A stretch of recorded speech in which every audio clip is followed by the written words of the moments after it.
What does my short of the week, daily spiral review warm ups look like? Well, here's an example. This is from a short film called Lost and Found, which I love for back to school time because it deals with some issues surrounding bullying. You start off with a slide that has the learning targets. This is all standards based tasks, daily tasks, because it is spiral review. So you want to continue to review those topics throughout the year. Start off the week before you watch the film with an anticipation guide. These will come with text boxes in here so that students just type. Super simple. They don't have to do anything else to the slide. Just click in the box that's already there for typing. And they click and drag when I'm not in present mode, X's to mark do they agree or disagree with each statement. Then, after showing the film, which is 4 minutes long, they revisit their initial opinions and discuss if any of their opinions have changed or been reinforced. And they cite some evidence from the film that either confirmed their viewpoints or made them rethink something that they had thought before. This is the Week at a Glance page. It has the daily discussion question related to what we are reviewing that day. This includes lessons for plot, character, conflict, and theme. This is an editable version because there are more questions included so that you can decide you want to do a different question than what I had put in there. So that one is editable. These are the discussion questions. There's a bunch of these slides, and these are actually in a Google Jamboard. So if a student clicks on this link, they will go directly to the Jamboard and leave their response there. And this is nice because then the whole class can see each other's responses, and that generates more discussion around the different elements that we are focusing on each day. So these are questions, lots of questions. I'm going to go through them quickly. Woo, go back. No, go back. Oh, it's not letting me go back. There we go. This page is for if you want to have students respond to the discussion question instead of using the Jamboard, and maybe you are someone who likes to use Flipgrid or some other tool that allows students to record a short video. You would put the link in here and add the question. That's why those questions come in an editable format, so you can add them to different slides. This is one of my favorite activities. I include it in so many of my lessons because I love this part here where they have to summarize something that two other people shared and then write a statement. I often will encourage the students to say, I used to think, but now I think. So it kind of pushes them to watch what other people think as well, and then reevaluate their own ideas related to the discussion question for that day. Then we have a teaching slide with the different elements of plot. And this is the basic plot map, and it is super scaffolded. This is for students who are approaching standard. And it has, when you're not in present mode, it has boxes with already filled in things that happen, which they can just drag and drop into where it would go on the plot map. So this one is super scaffolded. There's multiple options for each skill for the week so that you can differentiate your lessons.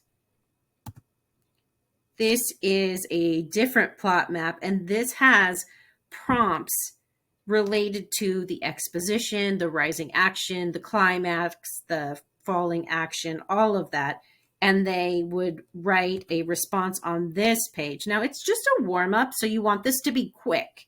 So I asked students to just respond to one of the questions. However, if you wanted them to respond to all of these questions, you could use this page for that as well. That would take a lot longer. And this is just a warm-up, so it's quick.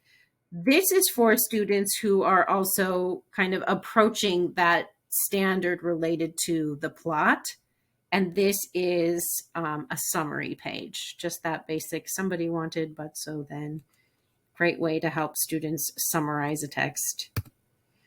Then we get into another reason why I love this film is because there is a flashback, and that allows you to kind of talk about how a flashback is important in a storyline, what the purpose of that is, what it accomplishes, etc., etc. So this is just the teaching page to discuss or read or think about, and then students respond to these prompts. So that would be their warm-up for the day. Respond to these 3 prompts from the video that they had watched. Now, there are also, just like with the plot, there are also a bunch of different activities to do for character. This is just a warm-up, and you will spend 1 day on character, so you will choose only one activity. They are varied in their degrees of difficulty and how close to the standard they are, purposefully, so that you can differentiate your instruction, or, you know, if you know that your whole class is kind of struggling with a certain element, a literary element, then, you know, you would want to do a lower level task. This is the lower level task for character. And what they do here is identify a character trait for the beginning. What is the character like at the beginning of the story? Give an example from the film, from the story, that shows that character trait. And then again for the end and for the middle. So that is the basic character task. Then we come to the more advanced character task that is on standard. And again, we have a plot map here showing how different from the other plot map. You'll notice the prompts are different, showing how a character can change throughout the plot of a story. And they will do either an activity on static and dynamic characters. So this would be their 1 slide for warm up that day. Not something that takes a long time, especially when the text boxes are already there for them to type in. Who's the dynamic character? Who's the static character? And then describe the changes that the dynamic character goes through. This is a little bit more advanced from the last one. And this one asks students to explain how the main character was influenced by other characters in the story. So the main character changed because of his relationship and what happened between himself and a bully from his past, from a little girl who hugs him when he decides to change and give her back a toy, and then also from the creature from the Lost and Found, who's kind of a catalyst to force this character change. This is the last slide on character. So you would only choose one of these, or you would choose one for this group of students, one for this group of students, one for this group of students. This is about a foil character, and I love to include this when it's possible because I think it's such a fun thing to do. And it is a higher level activity because students will have to look at not just one character, but 2 characters and how this character is so opposite and contrasts the character traits in the main character. So that contrast helps to develop the character further. Super fun. I like to do that when I can. Then we move on to conflict. There are a couple of different teaching pages for conflict. The first one involves adding a short video from YouTube. So if there is like a 2-3 minute YouTube video that you want to drop in here for students to watch, you can do that. Or you can use the other page that is no video, and it's just a visual description of the difference between an internal and an external conflict. Or the final option is this. I love this flowchart for helping students to identify a conflict. They follow from the top here, answer the question. If it's yes, they go here. If it's no, they go here and follow on to the next questions until they can determine what is the major conflict in this story. then they do the work of conflict. And this one asks them to, this is pretty basic, ask them to identify a conflict. With this film, they should be able to easily identify character versus character, but they may also be able to identify character versus self and character versus society. And in the teacher's guide, I have explained possible things that the students may identify related to each of these conflicts. They will not do a character versus nature for this, though. Then we have a different format for conflict, and this is more focused on the character versus character, which is kind of the major conflict in this story, looking at what motivates each of the characters and how does that motivation create a conflict. And then there is a page for them to write about the conflict with some scaffolding and some sentence frames, and they'll write a short paragraph about conflict. So you would choose one of those conflict activities for your warm-up. Then we get to the theme, and there are 3 different options, varying degrees of difficulty again.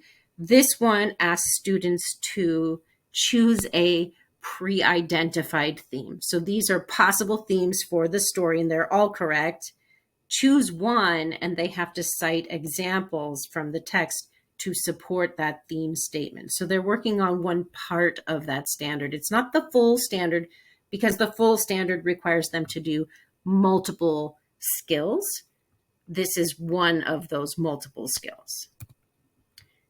This one is about topic versus theme.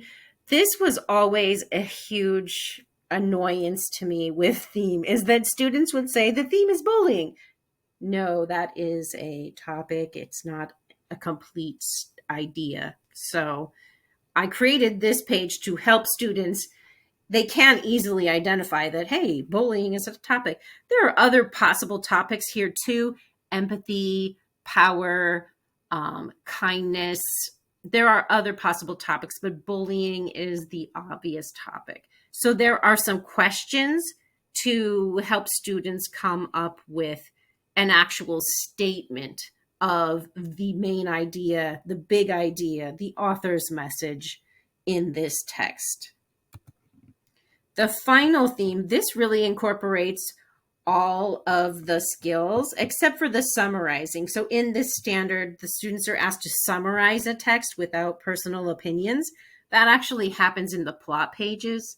But this one hits on all the other skills in that standard to identify a theme, but then also use supporting details for that theme. And there's some things here to help them: a character's conflict or problem, how a character changes, a lesson that a character learns. Then the final part of this is end of lesson hashtags. I love doing this. This one will also go to a Jamboard. So in the Jamboard frame, you have this, and then each student, if they click there, they'll go to the Jamboard, and each student can leave a Post-it note with their end of lesson hashtag. Now, this can also be done individually in the notebook, and there is a page in their digital notebook that looks like this, and they write one hashtag in each section. So they choose one of those hashtag prompts and write one hashtag. And that's it for the spiral review.